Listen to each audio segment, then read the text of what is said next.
você vai deixar de entender o quanto de retorno que esse investimento dá. E isso pode te surpreender de forma negativa, porque às vezes você vai achar que um determinado investimento vai te render 1,2 e na verdade, se você tivesse feito o cálculo da forma correta, você iria perceber antes que esse investimento estava dando só 0,5, 0,6, 0,7.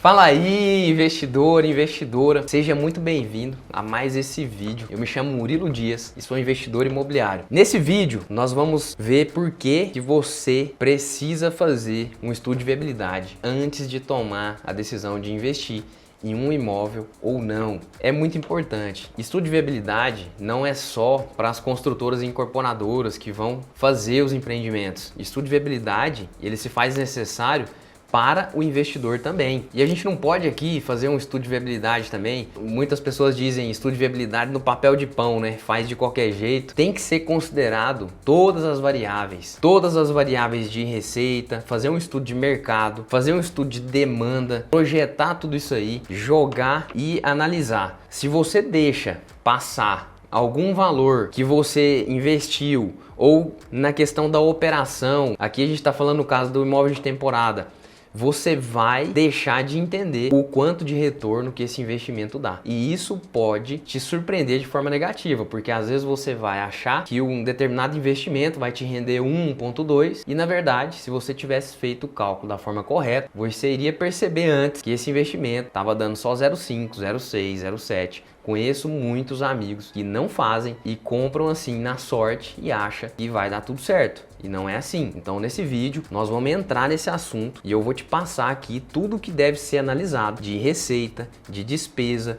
de projeção, de estudo para que você possa tomar a melhor decisão de investimento. Vamos embora na tela do computador ali que eu vou compartilhar com você. Olha só, aqui nós temos a planilha de viabilidade da locação por temporada para que a gente consiga analisar e fazer um estudo de mercado e poder tomar uma decisão assertiva quanto ao investimento. Então aqui, ó, valor total do investimento.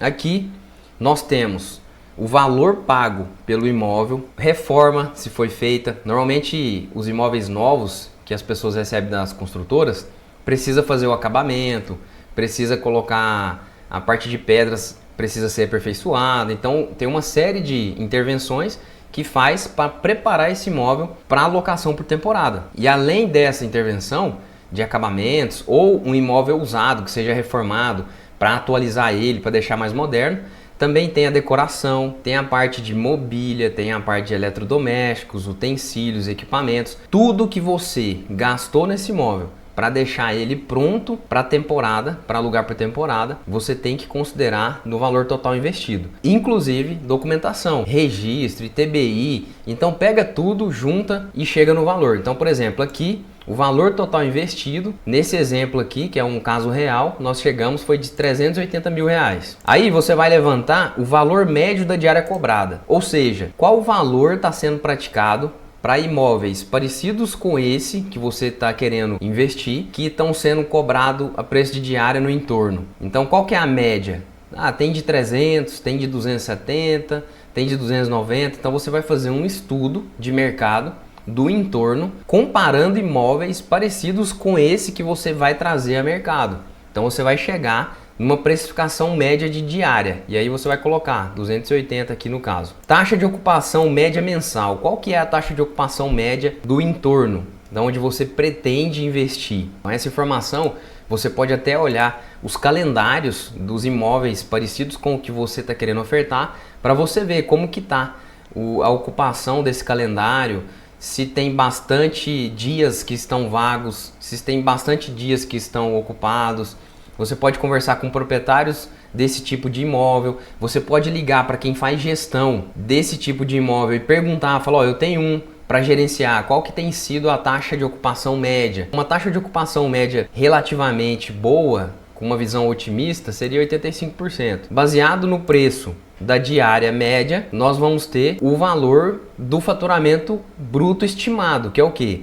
85% de ocupação cobrando 280 a diária vai render no mês 7.140. E aí a gente vai abater o que? Os custos de distribuição. O que é os custos de distribuição? Você vai anunciar o seu imóvel em alguma plataforma de distribuição. Quais são? Hoje a mais forte é o Airbnb, tem o Booking, tem Temporada Livre, tem diversas, são quase 30 hoje no mercado. Só que as mais fortes hoje é o Airbnb e o Booking. Em média, eles cobram aí 15% para fazer a gestão do seu imóvel. Então, se você alugar direto, você não vai ter esse custo aqui, mas dificilmente você vai conseguir alugar direto. Pode ser que talvez uma segunda locação para o mesmo inquilino você consiga, mas via de regra você vai depender de um canal de distribuição. E eles cobram 15 do faturamento, em média também. Pode ser menos, pode ser mais, mas para efeito de estudo de viabilidade pode considerar 15. Custos de operação check-in, check-out. Como que você vai chegar aqui nesse valor? Check-in, check-out, quando você faz um check-out de um hóspede, você vai precisar fazer a limpeza do apartamento e vai gastar produto. A composição desse valor vai ditar cada check-in, check-out que você teve. Então, por exemplo, você paga R$120 para uma funcionária fazer a limpeza e ela gasta mais 20 de produto. Então isso quer dizer que custa R$140 para fazer uma limpeza após check-out. Então olha só, 140, se a média de número de dias que aquele hóspede costuma ficar nesse tipo de imóvel é 4, 5 dias, por exemplo, e você tem uma taxa de ocupação dessa, fazendo uma conta rápida aí, a gente vai ter mais ou menos uns 4 check-in, check-out. Se você tem 120 mais 20, 140. Então, 4 check-in, check-out vezes 140.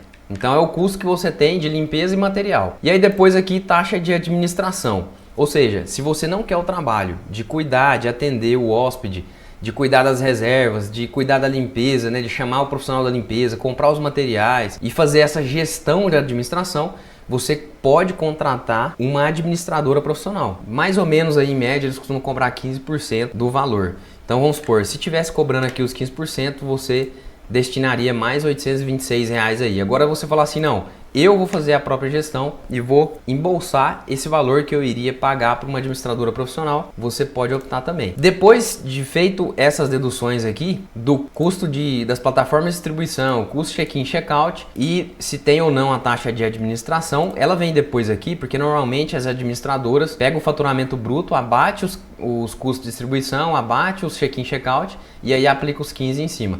Então nesse caso aqui não tem, então o faturamento bruto antes das despesas do imóvel, 5.509.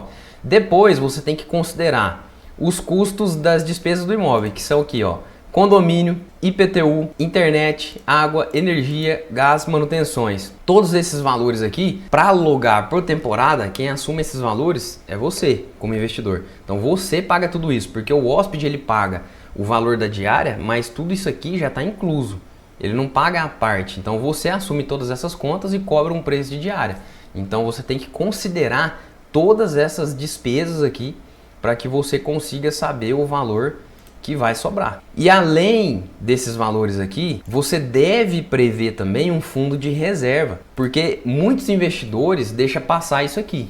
O fundo de reserva ele é importante porque para você repor esses ativos. Então, por exemplo, uma geladeira que você coloca lá, ela tem um tempo de vida. Então, se ela dura 10 anos, ela dura 120 meses.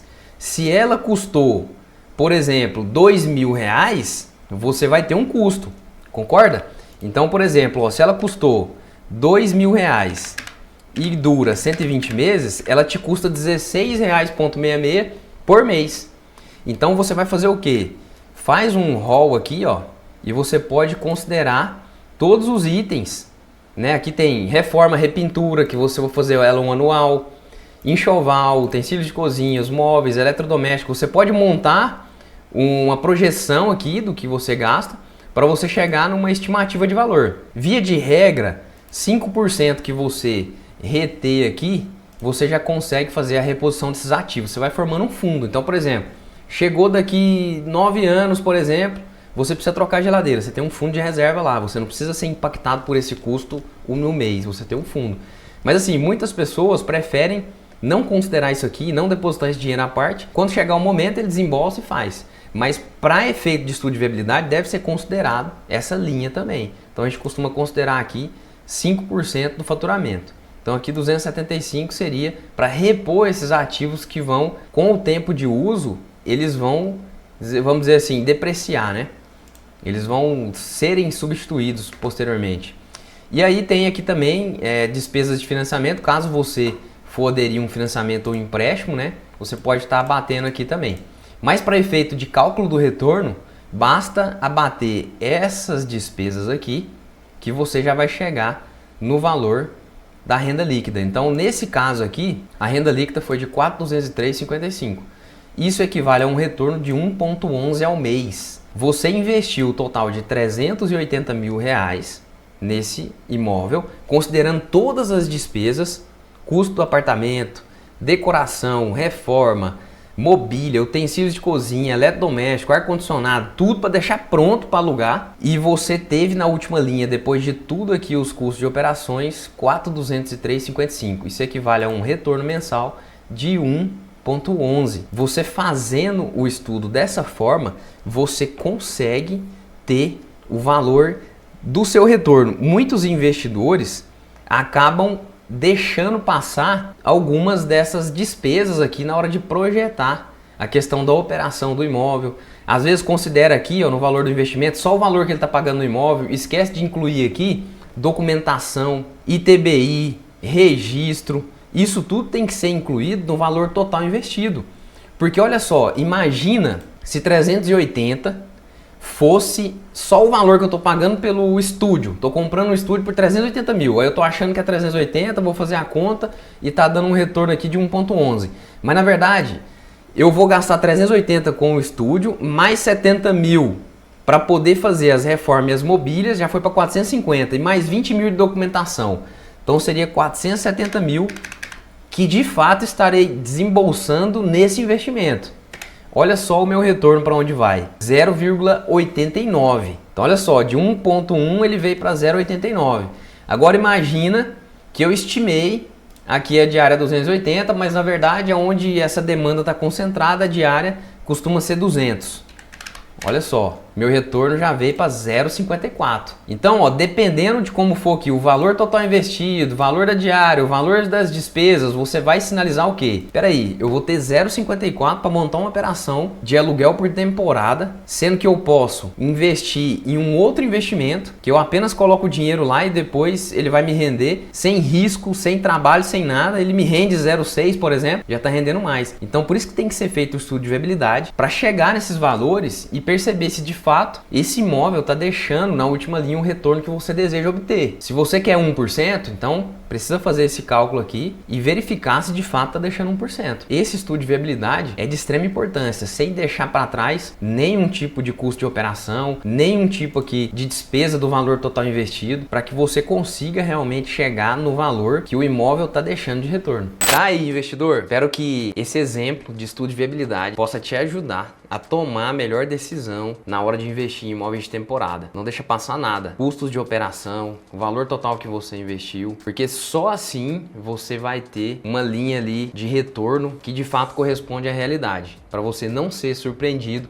com um retorno diferente daquilo que você almeja. E lembrando que nós investidores, ao investir em um imóvel, nós buscamos dos dois principais objetivos. Quais são? O primeiro é a valorização do ativo, onde esse ativo está a localização para que ao longo dos anos aí ele possa valorizar, para fortalecer e aumentar o nosso patrimônio. E a questão do retorno, que seja um retorno acima da média. Qual que é a média? A média dos retornos na locação convencional, como já citado aí, é 0,4, 0,5. Então, no imóvel de temporada, nós temos a oportunidade de ter um retorno de 1,2, que são retornos aí que pode chegar a 3 vezes mais do que o retorno convencional. Mas fazendo da forma correta, a questão da gestão do ativo, da compra, isso tudo inicia quando você começa a pesquisar os imóveis até o momento em que você de fato faz a gestão ali de todas as receitas, despesas de operação, faz as contas. Então é todo um processo para que você possa garantir um retorno acima da média. Então qualquer erro, qualquer coisa que você deixa passar pode impactar de forma negativa no seu retorno. Espero poder ter te ajudado a tomar a decisão aí de investimento, que a gente possa se encontrar aí nos próximos vídeos. Se esse conteúdo te ajudou, se você gostou, curte aí, se inscreve no canal e a gente se vê.